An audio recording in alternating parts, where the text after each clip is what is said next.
Game on, Steve Niche, mate. You and everyone else digs the good stuff on my permissions. Phil Gresty on the hammies and all them. I can't dig crap. Come over to your permission on my own. I've got one of them little Victoria Groats silver, mate. 1873, I believe. See if we can get it on the macro. If we can just pluck it. Ding! Let's have a look at this.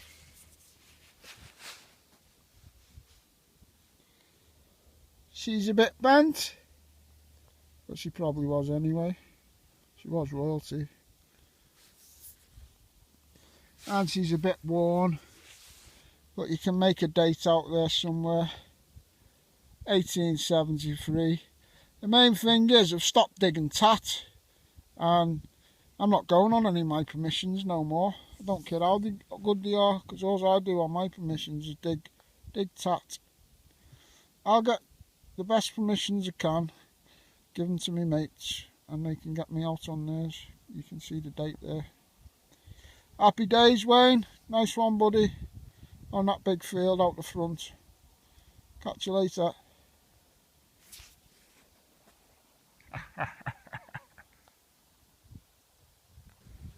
See that? That's lesson number 2.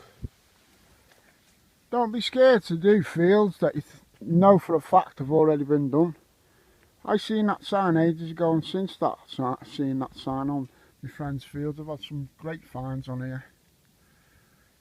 You go out knocking for permission and the farmer says, oh, it's already been done. Say, it's alright, mate. They mightn't have been as good as me.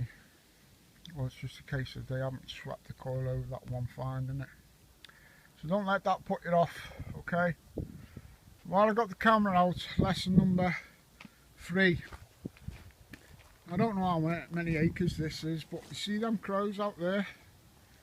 Well, tight formation of crows there, they just moved off, but they were very tight.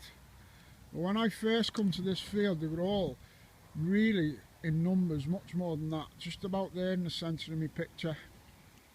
Crows gravitate to places where there's nutrients in the soil, which usually denotes old activity like dwellings and that. I know this because Julian Evan Hart told me, and it proved. First time I seen crows in the field, I said that might be the hot spot, and it was. So I'm going to try there first, and then I'll move over to that far dip, and let's see if the crows put me on it. So that's lesson number 3. Look out for the crows in the fields. No other birds will do. I'm talking crows here. They seem to be the only ones in the know. Alright, thank you. Okay guys, last little bit of advice for this evening for beginners. Intrigues.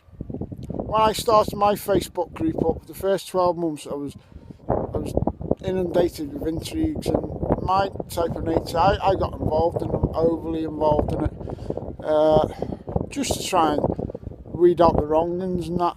But after doing all that for over a year or more, my advice is don't bother. You don't get no thanks for it, and while you're doing that, you could be, even if you sat at home not metal detecting, you could be doing some research, you could be doing some networking with good people. The guy's been complaining that people have been faking finds on YouTube. Don't worry about it, let them fake the finds. Do your own stuff, make your own videos, get out there. And when you're not out there, if you've got stuff to do with the hobby inside, don't get caught up in the intrigues. Leave it all behind, leave it in your wake. And I'll tell you what, you start leaving it in your wake, all the intrigue and rubbish, and just start knitting together all the good guys in this hobby. Before you know it, you'll have a really, really good crew of people. And that goes for any country. You know, this hobby just generates intrigue and backstabbing. Keep swerving it, and for every intrigue you swerve, just tap up a good guy and keep him in your loop. That's my advice. I'll do a bit of a roundup, but I'm not expecting much anyway tonight. I just randomly started doing this tonight. I'm glad I've done it. If we get much more, I'll do a roundup. Alright, catch you later guys. Shit, here's the farmer.